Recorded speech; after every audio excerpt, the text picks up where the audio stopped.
Queridos irmãos, vamos abrir nossas Bíblias na carta de Tiago, meio-irmão de Jesus, capítulo de número 4. Livro de Tiago, capítulo 4. Nossa palavra nessa manhã diz respeito a vencermos as batalhas, as lutas, as contendas na igreja. Vencendo as contendas na igreja.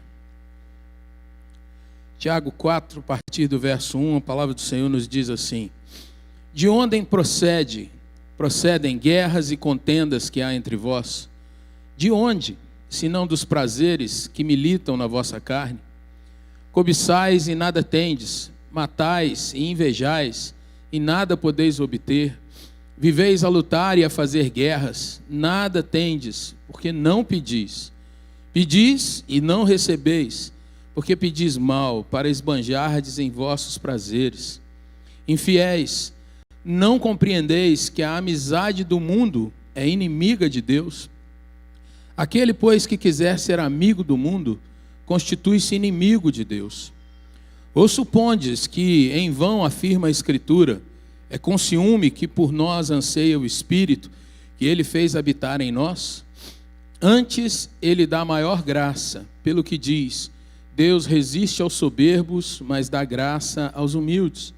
Sujeitai-vos, portanto, a Deus, mas resisti ao diabo, e ele fugirá de vós. Chegai-vos a Deus, e ele se chegará a vós outros. Purificai as mãos, pecadores. E vós que sois de ânimo dobre, limpai o coração. Afligi-vos, lamentai e chorai. Converta-se o vosso riso em pranto e a vossa alegria em tristeza.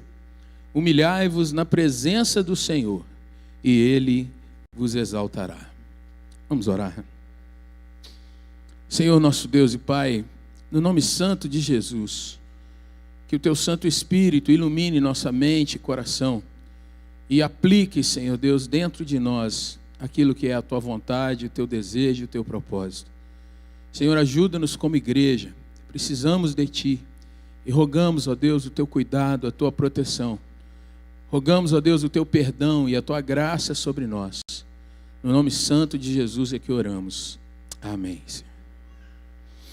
Queridos irmãos, como que a igreja de Jesus Cristo, nos seus primeiros tempos, a chamada igreja primitiva, que era tão compromissada com a edificação e o cuidado uns com os outros, como que essa igreja, em 2, 3 décadas, se vê agora diante de episódios tão tristes e objetos de reprovação e grandes textos dos apóstolos sobre esses comportamentos.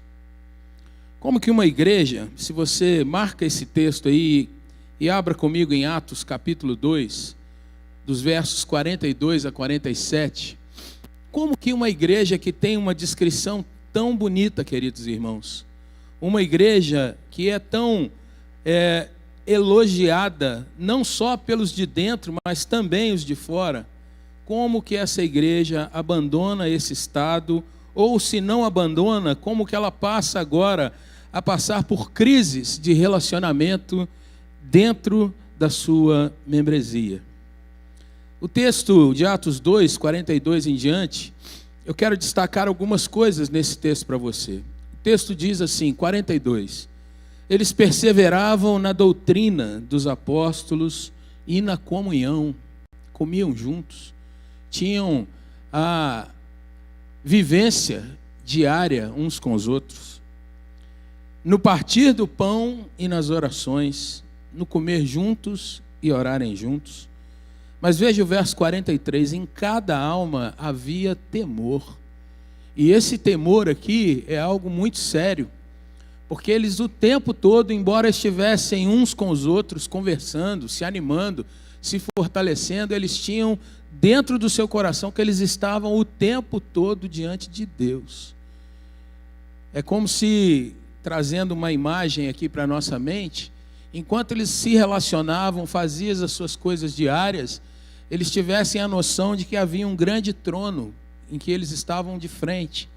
E nesse trono havia alguém extremamente majestoso. Então eles tinham muito temor nas suas relações, no seu falar, no seu agir. O texto vai continuar dizendo que havia sinais, prodígios, muitos creram, mas eles estavam juntos. E aí, queridos irmãos, olha o verso 46, eles perseveravam unânimes, não uma unanimidade no sentido de que um convencia o outro, mas uma unanimidade de saber que Jesus era o Senhor e dava todas as direções que eles necessitavam. Eles louvavam a Deus durante todo o tempo. Mas aí eu quero continuar esse raciocínio com você, agora te pedindo que você vá comigo para 1 Coríntios, capítulo de número 6.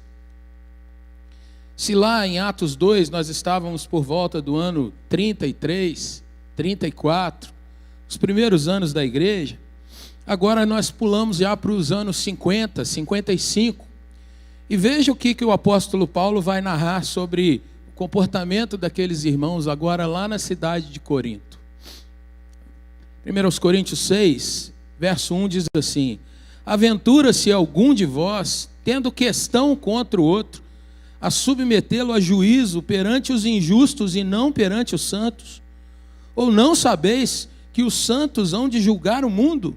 Ora, se o mundo deverá ser julgado por vós, sois acaso indignos de julgar as coisas mínimas? Não sabeis que havemos de julgar os próprios anjos? Quanto mais as coisas dessa vida. Olha só, querido irmão, irmã, como é que de uma situação de comunhão, de temor, de andarmos sob a perspectiva de que o Senhor está conosco, está perto. Na igreja de Corinto, se alguém tinha algum tipo de debate, disputa, alguma questão que precisasse resolver, o apóstolo escrevendo a sua carta está mostrando: olha, vocês estão pegando os problemas entre vocês e levando para o juízo dos não crentes. Vocês estão procurando o fórum aí da sua cidade. Vocês estão processando os outros, porque vocês não conseguem resolver isso dentro da igreja. Será que vocês não se lembram que vocês vão julgar o mundo? Ou seja, os crentes vão ter a questão de ter discernimento e trabalhar sobre o que acontece fora da igreja. Será que vocês não lembram que vocês vão julgar os anjos? Percebe a responsabilidade disso? E vocês estão indo para fazer disputas entre os incrédulos, confiando no juízo, na justiça daqueles que não conhecem a Cristo e não conhecem a verdadeira justiça. Vamos para Gálatas, outra cidade, outro lugar, talvez outra vivência. Gálatas capítulo 5, meus irmãos. Vamos lá?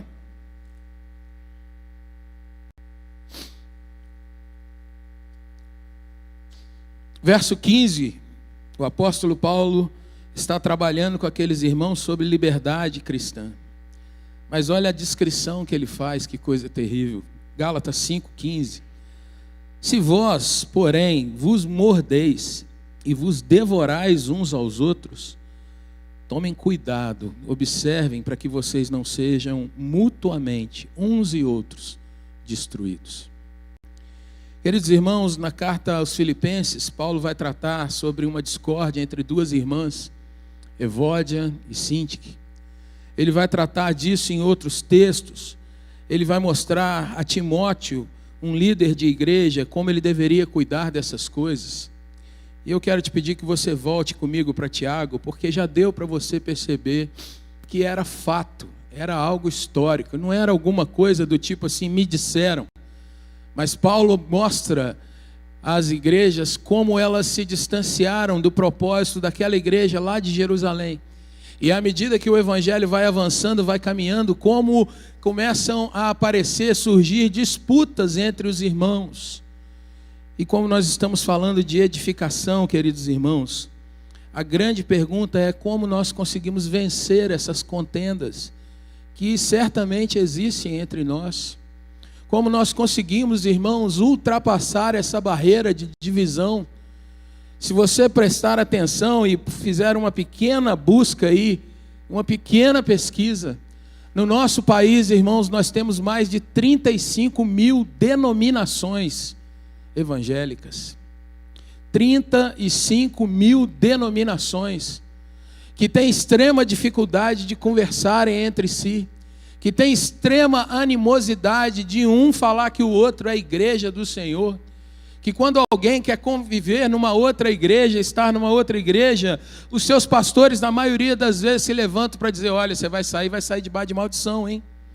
Cuidado, você vai para aquele lugar lá, não vá para a igreja presbiteriana, ali é sorveteriano, ali eles não creem no Espírito Santo, naquela igreja lá, o tempo é ruim, meu irmão, não vá para lá, porque eles não são como nós, eles não têm o Espírito de Deus.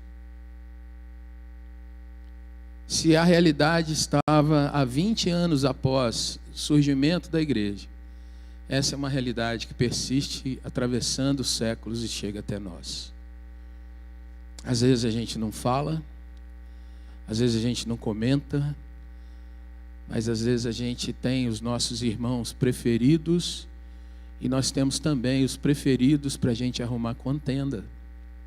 Não que a gente saia falando, né? A gente já está mais esperto quanto a isso. A gente carrega na mente e no coração certas coisas que vão nos distanciando, que vão criando raízes de amargura entre nós. Aonde está o cerne do problema de tudo isso, queridos irmãos? Olhe para o texto de Tiago agora, que ele vai dizer logo no capítulo 4, verso 1, onde estão o centro de todos os problemas de contendas, de dificuldades, de brigas entre os irmãos. Tiago aqui nomeia os prazeres que militam na nossa carne. A grande realidade, irmãos, é que, trazendo para um contexto que a gente possa se aproximar um pouco mais, pensar um pouco mais em algo que a gente talvez tenha mais familiaridade no nosso português, Tiago está dizendo: o cerne de todas as contendas e disputas está nos seus desejos pessoais, naquilo que a sua alma quer ter para ser saciada, naquilo que você quer ter no seu coração, e você carrega consigo que na igreja você vai ter isso satisfeito dia a dia. E mais ainda, isso vai tomando forma e tomando conta do seu coração, a ponto de que você começa a orar dessa forma, pedindo a Deus que satisfaça os seus desejos. Ele diz: vocês pedem e não recebem, porque vocês pedem mal para esbanjardes nos vossos desejos, naquilo que alegra, naquilo que faz cosquinha lá dentro e que você sorri e diz assim: puxa, como eu sou bom, que alegria, como eu estou satisfazendo a minha alma. E, irmãos, aqui eu posso passar por um leque de situações. Quando alguém não nos reconhece no ministério e a gente está buscando reconhecimento, a gente está buscando aquele afago, tapinha nas costas, aquela palavra que diz: ninguém faz isso igual você. E aí, quando a gente escuta, pronto, o nosso ego está começando a se realizar. A gente pode citar, queridos irmãos, quando a gente é corrigido em alguma coisa na igreja. Quando alguém chega para nós e fala: ó, fulano, você não pode ficar aí nesse lugar não, porque ele está dedicado a uma outra coisa. Mas quem é esse cara para mexer comigo? Será que ele não sabe quem eu sou? Será que ele não entende a dificuldade que eu passei para estar nesse lugar, nesse dia, e ele não me compreende? E o seu ego começa a gritar, dizendo: dá uma dura nele, mostra que você não é qualquer um. Quando alguém, irmãos, talvez tentando nos animar, e não sendo dotado talvez de uma palavra muito infeliz, muito correta, e ao invés de colocar a gente para cima, coloca para baixo, e a gente pensa: puxa vida, eu vim na igreja para receber um abraço, um afago, e olha só o que eu recebo. Deus coloca esse irmão para falar comigo e é só tristeza.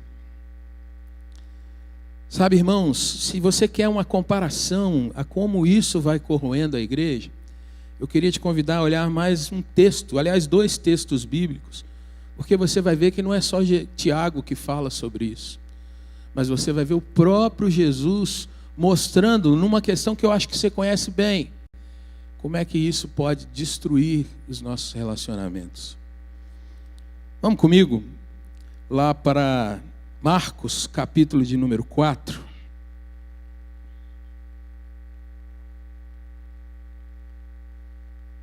Marcos 4, verso 18. À medida que você for chegando, dá uma olhada no contexto que você vai ver que Jesus está falando da parábola do semeador. Você lembra dessa parábola? E o Senhor Jesus joga a parábola para que nós entendamos que quando a gente está pregando e quando a gente está ouvindo a palavra de Deus, há 4 tipos de solo que as sementes vão caindo. Mas no versículo 18, ele trata sobre o terceiro tipo de solo, e aí ele diz assim: os outros, ou seja, os outros grãos, os semeados entre espinhos, são os que ouvem a palavra, e agora, 19, mas os cuidados do mundo, a fascinação da riqueza e as demais, o que é que está escrito na sua Bíblia? Os demais desejos, as demais cobiças, as demais vontades que a gente acha que tem que estar acima dos irmãos. A minha vontade tem que prevalecer. As demais ambições concorrendo, disputando, entrando em atrito com a vontade do Senhor nas nossas vidas, sufocam o que está escrito aí? A palavra. Os crentes deixam de olhar para a palavra e passam a olhar para a sua vontade, para o seu ego. Eles abandonam aquilo que era o temor de Deus e começam a dizer: não, eu é quem tem direito nessa história. E o final disso é infrutífero. Nesse mesmo aspecto, um livro à frente, querido, Lucas 8:18, vamos lá? É o mesmo texto, a palavra, a parábola do semeador.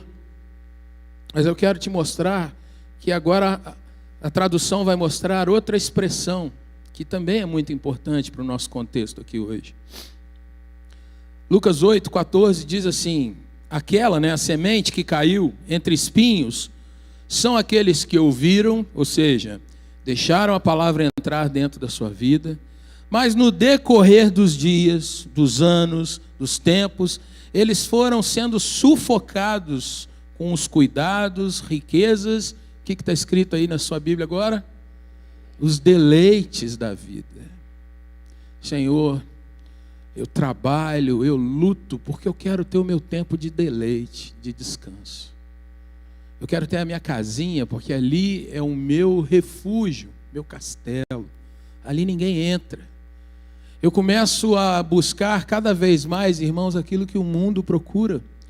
Porque o mundo nos mostra que a gente tem que trabalhar, trabalhar, trabalhar, mas vai chegar um momento em que a gente tem que desfrutar.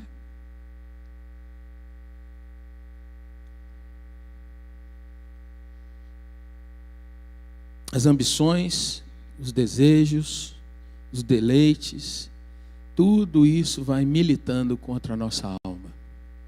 Volta para Tiago, porque aí, irmãos, ele começa a fazer um fechamento e ele traz o que se torna um axioma do Evangelho, uma palavra, um termo, uma expressão que a gente devia guardar muito sério no nosso coração.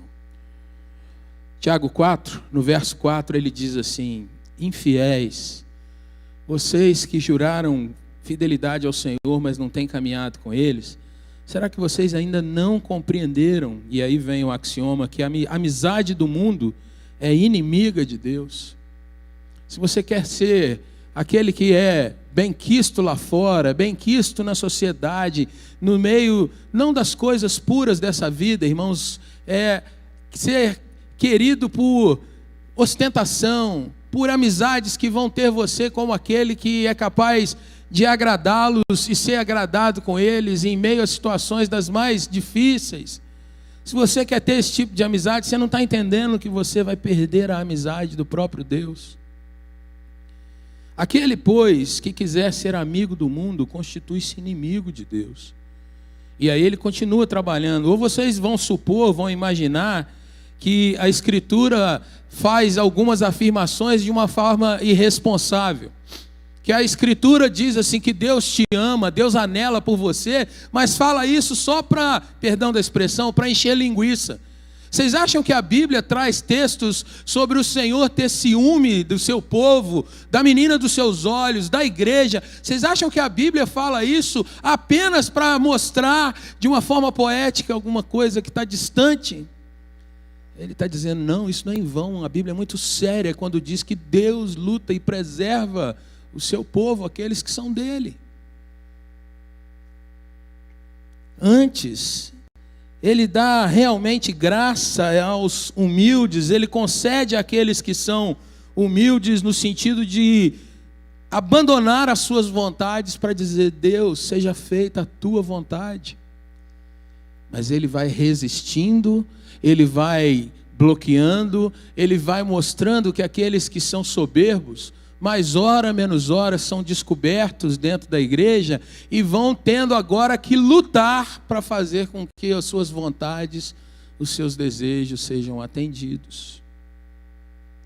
E aí, irmãos, nós temos um quadro que Tiago mostra, que Jesus mostra, que Paulo mostra, que são crentes que não estão mais preocupados com o Evangelho. São crentes que não estão mais preocupados com a vontade de Deus. São crentes que não estão muito atentos ao que está acontecendo nos seus dias, sob o olhar de Deus. Mas eles estão querendo fazer algum tipo de arranjo para que lá no mundo eles sejam respeitados, eles sejam vistos como pessoas que se destacam, que são proeminentes. Mas dentro da igreja, como isso é alguma questão que é muito combatida, dentro da igreja eles se tornam às vezes foco de distanciamento, de separação. Como você viu lá no verso 3, eles começam a orar de uma forma tendenciosa.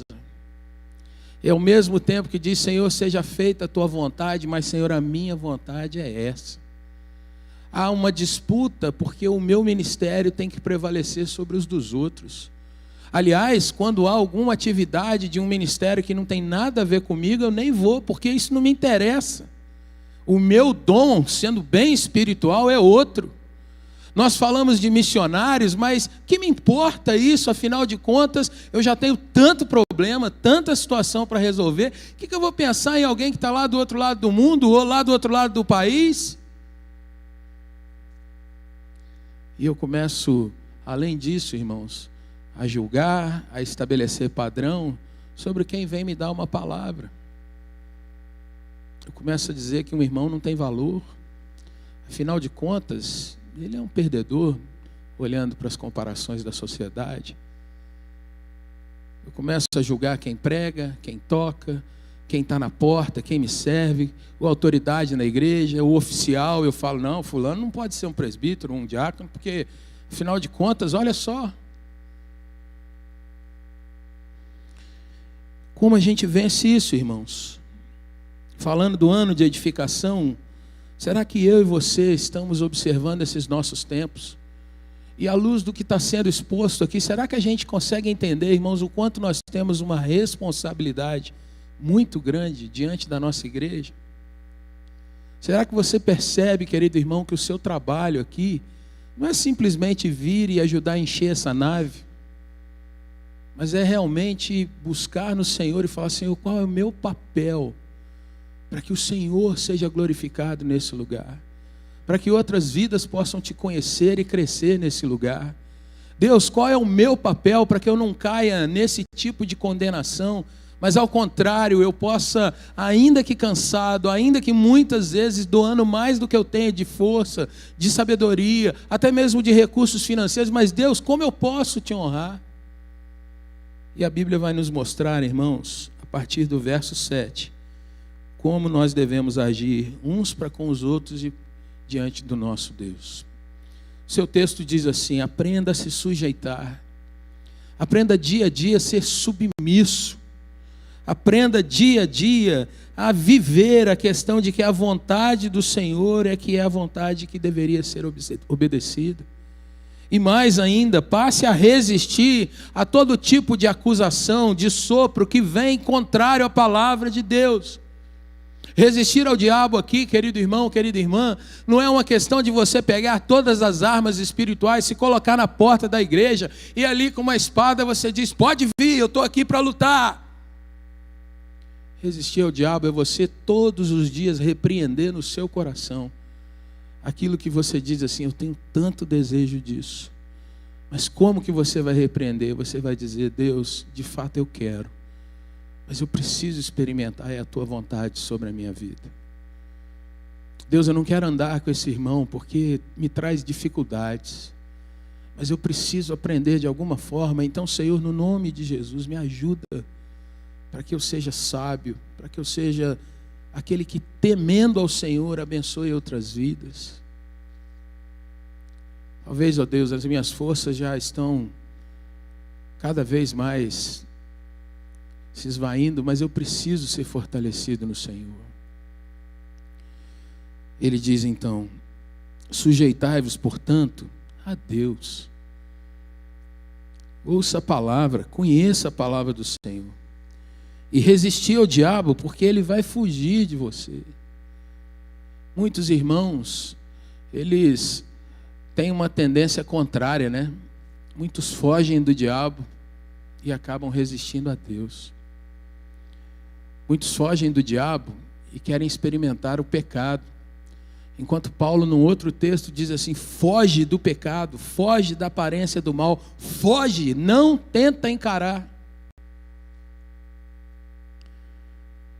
Verso 8 ele diz assim: chegai-vos a Deus. Sexta-feira eu estive aqui compartilhando a palavra com os nossos jovens irmãos. E se tem algo que eu e você precisamos trazer para o nosso coração de novo, é que Deus é uma pessoa. Deus nos ama. Deus não está lá de cima e colocou regras para que você daqui de baixo seja chicoteado por elas. Mas Deus é aquele que diz: chegai-vos a mim, eu posso te abraçar, te cuidar. Jesus disse assim: tomai o meu fardo, porque eu sou manso, eu sou humilde, eu não estou aqui para te pisar. Mas nós temos muitas vezes caído, irmãos, num rigorismo, num moralismo que nos afasta do abraço de Deus. Deus não tem nenhum problema em que você possa se lançar de noite chorando no seu quarto ou nessa sala, ou mesmo na igreja, e dizer: Deus, eu não consigo. Estou lutando, mas está difícil. Chegai-vos a Deus. Não tenha medo de se confessar como alguém que precisa dele. E aí ele vai dizer: se você chegar, ele também vai chegar a você. Ele vai dizer: purificai as mãos. E nós sabemos, irmãos, que o meio de nós purificarmos as nossas vestes, João, quando vê os servos do Senhor de forma limpa no Apocalipse, com vestes brancas, ele diz: eles foram lavados no sangue do Cordeiro. Olha para a cruz, olha para aquele que tem te amado, e que, ao contrário de muitos de nós, irmãos, Jesus não abandonou a cruz para ser popular. Ele não deu um golpe de vitória dizendo: eu quebro a cruz agora e vou para a galera. Jesus passou por tudo que tinha que passar, de começo ao fim, sem pular nenhuma etapa, sem pegar nenhum atalho. Purificai as mãos. E ele termina o verso 8 dizendo: vocês que são de ânimo dobre, ou seja, que têm a mente dividida, que uma hora quer uma coisa, outra hora quer outra, que uma hora ama a igreja, na outra hora está detestando, no nome santo do Senhor, limpem o seu coração, corta esse tipo de pensamento e se assuma como um servo de Jesus de fato. A gente poderia falar tantas coisas, irmãos, mas o verso 9 mostra o quanto você pode observar da igreja de Jesus nesses dias. Nós perdemos o hábito, irmãos, de cantar cânticos de confissão de pecados. Nós perdemos o hábito de chorar na presença de Deus. Porque, afinal de contas, quem está chorando é visto como um derrotado nesses nossos dias. Afinal de contas, confessar os pecados significa eu assinar a minha confissão de culpa. Esses dias em que a igreja tem sido varrida por canções apenas de triunfo, eu venço, eu arrebento, eu faço, eu aconteço. O meu irmão de Jesus está dizendo: para. Põe seu coração de fato diante de Deus. Porque aí você vai perceber que talvez a sua boca esteja cheia de maledicência, cheia de murmuração, cheia de palavras maldosas, maliciosas contra outros irmãos. Lamente, chora, converta-se o riso em pranto e a vossa alegria em tristeza. E aqui, irmãos, pensa se você vê isso nos dias de hoje. Pensa se as igrejas, no seu momento de contrição, de confissão de pecados, elas oram por um país que é cada vez mais idólatra, por um país que zomba do evangelho, e alguns até fazem um certo coro, porque o negócio é acompanhar a onda que está aí, que de repente, naquele raciocínio bem rasozinho, de repente eu vou lá pregar também. E igrejas caem em escola de samba, igrejas caem em festas populares, igrejas dizem: não, nós vamos resgatar as festas dos nossos dias. Isso é uma mentira. Isso é uma mentira. Acreditar que vai redimir alguma coisa de cultura sem chorar por aquilo, sem orar diante de Deus.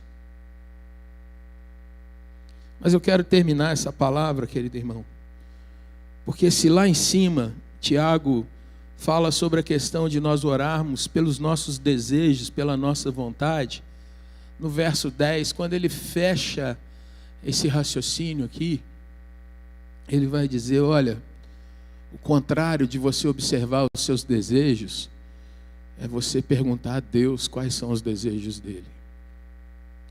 O contrário de você ficar disputando com um irmão ou irmã quem está certo, quem manda, quem é o bambambam, é você dizer assim: querido irmão, vamos orar, deixa o Senhor nos ajudar nessa questão, quero caminhar junto contigo, e me perdoa se talvez eu esteja te ofendendo, mas vamos nos humilhar na presença do Senhor.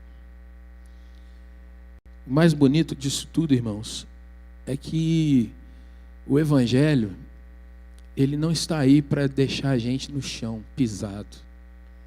Se você está com a sua Bíblia aberta, olha para a última frase que Tiago apresenta aí, no verso de número 10. Deus vai te exaltar. Deus vai te colocar no lugar que Ele tem para você. Deus não te chamou para que você, cumprindo a vontade, sendo um servo dEle, você fosse escanteado. Mas Ele vai te exaltando, mostrando que você é valoroso, valorosa. Ele vai cuidando de você para que dia a dia você seja mais e mais apto a levar o Evangelho, a abençoar outras pessoas, e o Senhor, cuidando de você, vai te fortalecendo. Como vencer, irmãos, as contendas, as disputas, as divisões na igreja? Com humildade, com oração, com a presença do Senhor sobre nós. Deus abençoe sua vida nessa manhã.